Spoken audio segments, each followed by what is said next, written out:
Bryce. So first round out there, it got kind of close at the end. I wonder what was kind of going through your mind. Yeah, I mean, I felt them all.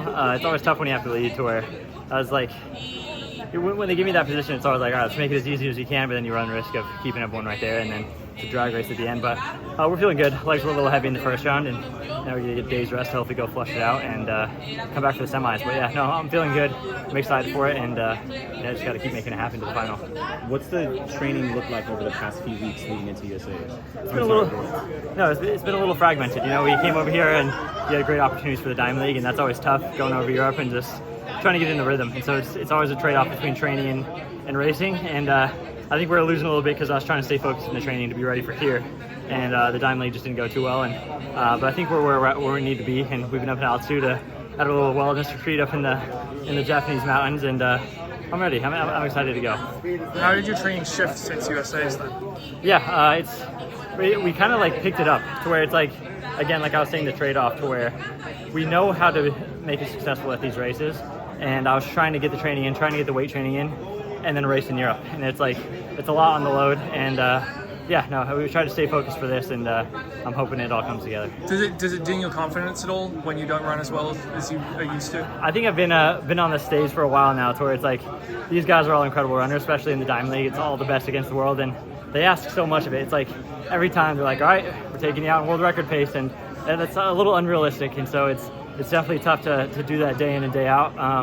But yeah, I think the training has gotten us where we need to be, and let's kind of hopefully ramp things up through the rounds. You do have your fastest season's best coming into a championship, so do you take some solace in that? Yeah, I take some solace, but it's also, not to say US chance is a disadvantage, but it's like you have to bring so much to that. And you know, like a 142 gets you third place at the US Championships now too. So it's definitely tough. Yeah, it's a big confidence to bring that, but it's all about maintaining it. And I think really maintaining that form for such a long time is the difficult part. But I think we did it right. So it's going to come around when we need it to, and just make sure we're feeling fresh for these next rounds. Bryce, what do you think this is like for a 16-year-old to do this? Man, I've been talking with him, trying to keep his confidence, and you know, I wanted to be a mentor to him, and it's incredible to see the things he's doing. And it's funny when me and Donovan talk to each other. It's like, man, these new kids are coming up, and I think it might be time for us to retire. But you know, we're doing our best to hopefully see him be the legend of the next era.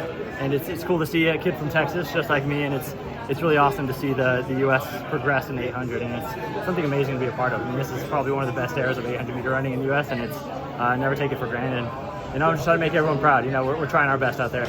And how hard is it to maintain your fitness until mid to late September? Very difficult. I think the only other time I've done this when I was a rookie on the scene, when we went to Doha in October, and so it is very hard. Kind of like how I was saying, they ask a lot of us in the Diamond League, and that world record chasing is pretty brutal on the body, especially when you don't want the ego to get hurt. And new guys on the scene like Josh is pushing the way for the Americans this year. And I think we've been trying to put everything we can behind the scenes, and I think hopefully we can show it here in Tokyo. And I'm told you're rooming with Donovan at this meet. What's that been like for you? Oh man, we just went on a walk together. We were just like kind of exploring around the hotel, get out of that hecticness. But we've been best buds for a while.